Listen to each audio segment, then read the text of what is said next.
नमस्कार, प्रणाम। हम गायक राजेश रहे आप सबके दोनों हाथ जोड़ के प्रणाम कर रहा हूं।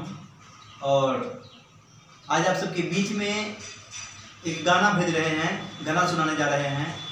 विवाह सॉन्ग हमर सुनर दुल्हा मोरियो न पेन्हे जमाई। अगर आप सबको अच्छा लगे तो प्लीज़ लाइक कीजिएगा, कमेंट कीजिएगा और चैनल को सब्सक्राइब कीजिएगा, ताकि हमारे आने वाले जितने भी वीडियो है आप सबके पास बहुत जल्द पहुँचे। तो आइए सुनते हैं बाबा सॉन्ग।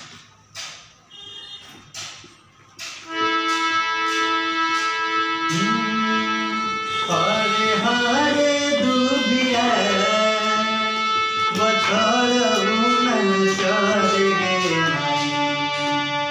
हरे हरे दुबिया बछड़ उनन चढ़ गे माई। हमारो सुनार दुल्हा न पेन्ह गे माई। हमारो सुनार दुल्हा न पेन्ह गे माई। हमारो सुनार दुल्हा। चलते चलते मैथिलानी बोल रही है कि बजा जबा के जल माया असे हो बहनैया गे माई।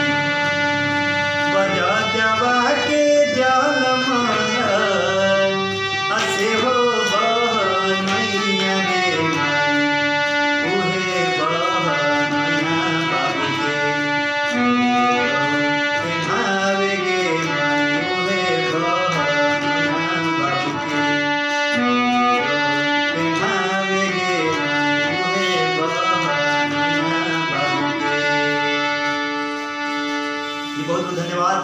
और ये अच्छा लगे तो आप सबके तो शेयर कीजिएगा, लाइक कीजिएगा, कमेंट कीजिएगा और हमें प्यार आशीर्वाद दीजिएगा, ताकि इससे अच्छा करूँ और आने वाली वीडियो इससे अच्छा दो आप सबों के बीच में। धन्यवाद।